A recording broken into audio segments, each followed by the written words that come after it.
Hello दोस्तों, स्वागत है आप सभी का मेरे यूट्यूब चैनल सीडीपी की पाठशाला में। मैं आज आपके लिए ईवीएस में एक क्लास लेके आया हूँ जो इस प्रकार है। नंबर एक, ऊर्जा और उसके मुख्य स्रोत। ऊर्जा के मुख्यतः दो स्रोत होते हैं, एक नवीनीकरणीय और ये दूसरा होता है नवीनीकरणीय।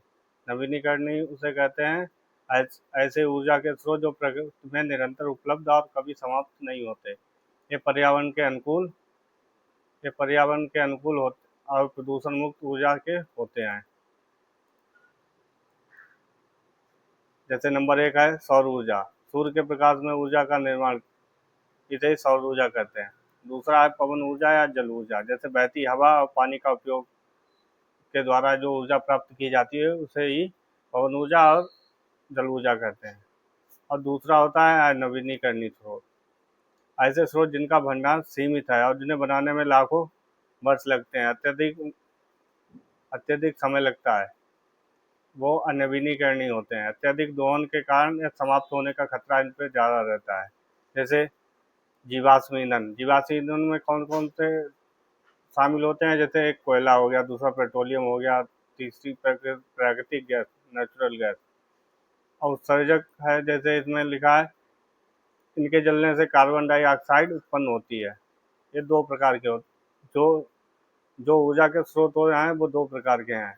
इन्हीं के बारे में ईवीएस में ज़्यादातर पूछा जाता है कि ऊर्जा के कौन से स्रोत हैं। आप लोगों को याद रखना होगा, जैसे कोयला है या नवीनीकरणीय है, पेट्रोलियम या प्राकृतिक गैस, इन्हें बोला जाता है नवीनीकरणीय। और जो नवीनीकरणीय में आएगा वो हो गया सूर्य से प्रकाश से निर्मित ऊर्जा, सौर ऊर्जा या बहती हवा। इन सब बारों के बारे में जो आप लोगों को पता होना चाहिए। नेक्स्ट है, इसी का एक और टॉपिक है नेक्स्ट, सजीवता एवं परजीविता की तुलना। जैसे कुछ जीव होते हैं वो सहजीवी होते हैं और कुछ परजीवी होते हैं, उनके बारे में यहाँ पर बताया गया है। जैसे सहजीवी के कौन कौन से होते हैं, मूल इनके कुछ सिद्धांत है, इसके बारे में बताया गया है। जैसे दोनों जीवों को परस्पर लाभ पहुंचाते हैं, उन्हें सहजीवी कहते हैं। और परजीवी किन्हें कहते हैं? एक जीव परजीवी को लाभ तथा दूसरे पोषी को हानि होती है, उसे परजीवी कहते हैं। अब जैसे इनके बारे में यहाँ पे कुछ डिफाइन किया गया है, जीवों पर प्रभाव। जैसे दोनों सहजीवी सुरक्षित और पोषित रहते हैं। जैसे बगुला है, आपने देखा होगा कोई गाय या भैंस जब पानी में जाती है तो बगुला उसके ऊपर बैठ बैठ के मतलब अपने मतलब जो उसके जो कीटाणु वीटाणु होते हैं वो सब साफ करता है। इसे ही बोला जाता है सहजीव। क्यों? एक जीव से दूसरे को मतलब हानि नहीं होती। इसी का एक एग्जाम्पल है। और पोषी या हॉस्ट कमजोर या बीमार हो जाता है, जैसे परजीवी माँ में उसका प्रभाव से ये बीमार हो जाता है। प्रमुख उदाहरण है जैसे लाइकेन है, कवक, शैवाल, सहसंबंध, ये सब सहजीवी का उदाहरण है। अमरवेल है, या पौधों से पोषक, आपने देखा होगा किसी पेड़ पे वो पड़ी हुई होती है, जैसे येलो कलर की होती है, उसे ही अमरवेल बोला जाता है। वो पेड़ को भी हानि पहुंचाती है, ये परजीवी में आती है अमरवेल। कुछ इसके अन्य एग्जाम्पल हैं, जैसे दलहनी पौधों को जड़ों से राइबोजियम और जीवाणु। ये कुछ हैं इनके अन्य उदाहरण है। जैसे मानव या पशुओं के शरीर पर जूं या खटमल आदि, ये होता है परजीवी वाला। नेक्स्ट है अब पक्षियों के अनुकूलन। जैसे इसके बारे में बताया गया पक्षियों के बारे में। पक्षियों की चोंच और उनके पंजे एवं भोजन की आदतों और आवास के अनुसार अनुकूलित होते हैं। जैसे कुछ जीव होते हैं मतलब पक्षी होते हैं, उनकी चोंच के बारे में यहाँ पे बताया गया। मांसाहारी चील और बाज, जैसे मांस फाड़ने के लिए तीखी और मुड़ी हुई चोंच तथा मजबूत पंजे होते हैं। ये बाज के बारे में बताया गया है, जो आप लोगों को यहाँ पे दिख रहा होगा नीचे देखो, यहाँ पे बाज के बारे में बताया गया है। कठफोड़वा, पेड़ के तने में छेद करने के लिए छेनी जैसी कठोर चोंच होती है। कठफोड़वा की चोंच यहाँ पे है, देखो यहाँ पे बताया, इसके पंजे के बारे में बताया गया है। और बतख, पानी में तैरते हुए झिल्लीदार पंजे व चपटी छलनीदार चोंच होती है। आप लोगों को बतख यहाँ पे ऊपर दिख रही होगी, ये बतख के बारे में बताया। बतख के पंजे कैसे होते हैं? झिल्लीदार होते हैं। तो चोंच चोंच के बारे में यहाँ बताया गया है कि या चपटी व छलनीदार चोंच होती है। नेक्स्ट है टॉपिक इसमें ब्रेलको का आविष्कार किसने किया उसके बारे में बताया गया, और आपको यहाँ पे इसकी इमेज दिख रही होगी, ये ब्रेलको के बारे में बताया गया। क्या एक प्रकार का चिपकाने वाला बंधन होता है। इसके अंदर जैसे ऊपर एक हुक होते हैं और नीचे एक लूप, जैसे इस भाग पर मुलायम लूप होते हैं। यह दबाने पर दोनों आपस में चिपक आ जाते हैं अथवा खींचने पर अलग हो जाते हैं। आप लोग दिख रहा होगा, बैग में है, यहाँ पे है, शूज़ हैं, इसमें है, क्लॉथ में है, बैंड है, खेल की सामग्री जो बच्चों का होता है उसमें होता है। अब इसका आविष्कार किसने किया उसके बारे में यहाँ पे कुछ लिखा हुआ है, जैसे आविष्कार एवं वर्ष 1948 में स्विट्जरलैंड के इंजीनियर जॉर्ज डी मेस्ट्रल के द्वारा इसका आविष्कार किया गया है। इसकी प्रकृति से प्रेरणा जैसे कुत्तों के बालों से चिपकने और कांटेदार बीजों की संरचना देखकर विचार आया है।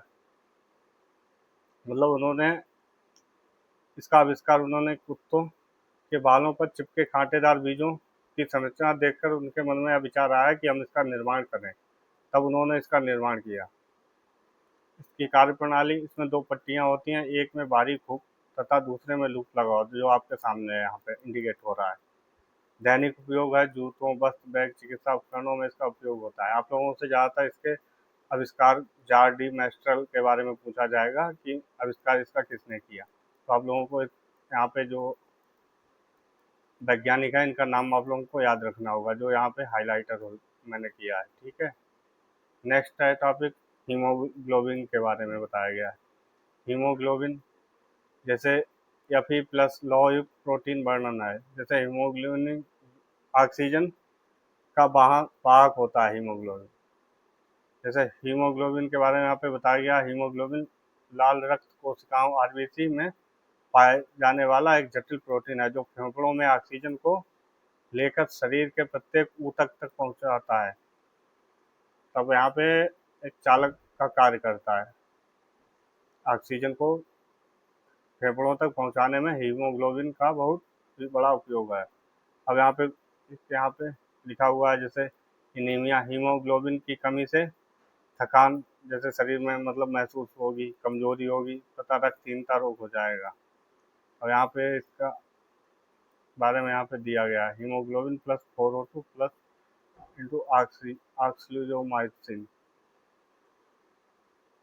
अम्लीय वर्षा के बारे में यहाँ पे बताया गया है। इसका मुख्य कारण है रासायनिक क्रिया व हानिकारक प्रभाव। मुख्य कारण कौन सा है? जीवाश्म ईंधनों के दहन तथा कारखानों से निकलने वाली सल्फर डाइऑक्साइड व SO2 और नाइट्रोजन डाइऑक्साइड, इसके बारे में बताया गया है। रासायनिक क्रिया है, इसमें वायुमंडलीय नमी व जलवाष्प में पौधे क्रिया करके सल्फ्यूरिक एसिड तथा नाइट्रिक एसिड बनाते हैं। हानिकारक प्रभाव है, इसके बारे में बताया गया, जैसे ताजमहल जैसी इमारतों में स्टोन कैंसर, क्षरण व मृदा अम्लीयता में वृद्धि तथा जलीय जीवों में भारी नुकसान है, इसके बारे में बताया गया है। विश्व के महाद्वीप हैं कुछ जो इसके प्रभाव में आए हैं, जैसे एशिया और यूरोप। एशिया विश्व का सबसे बड़ा महाद्वीप व सर्वाधिक जनसंख्या वाला क्षेत्र है। यूरोप सांस्कृतिक व औद्योगिक रूप से समृद्ध महाद्वीप है। दूसरा है अफ्रीका और अमेरिका, इसके बारे में यहाँ पे दिया गया है। अफ्रीका दूसरा सबसे बड़ा महाद्वीप है। उत्तरी व दक्षिणी अमेरिका विविधतापूर्वक जलवायु व जैव विविधता तथा अमेजन वर्षा घर। आगे है अंटार्कटिका व ऑस्ट्रेलिया।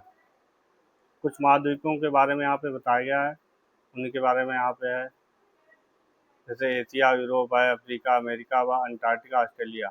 अंटार्कटिका के बारे में यहाँ पे बताया गया, बर्फ से ढका हुआ निर्जल महाद्वीप है। ऑस्ट्रेलिया है यहाँ सबसे छोटा महाद्वीप व द्वीप महाद्वीप के नाम से प्रसिद्ध है। ऑस्ट्रेलिया महाद्वीप के बारे में बताया गया। एक मूरलैंड परिस्थिति है, या मूरलैंड है वह विशिष्ट पहाड़ी व दलदली परिस्थिति की भाग है। भौगोलिक विस्तार है, शीतोष्ण कटिबंधीय क्षेत्र व विशेष प्रकार के ब्रिटेन व पश्चिमी यूरोप में स्थित है। वनस्पति हैं, इसमें वनस्पतियों के बारे में इसमें बताया गया है कि बड़े वृक्षों का अभाव है, मुख्यतः हरी और झाड़ियाँ, काई और पीट मांस, इसके बारे में यहाँ पे बताया गया है। मृदा कौन सी है? दलदली, अम्लीय, पोषक तत्वों तथा कम समृद्ध है। अगर आप लोगों को मेरी क्लास अच्छी लगी हो तो लाइक करें, सब्सक्राइब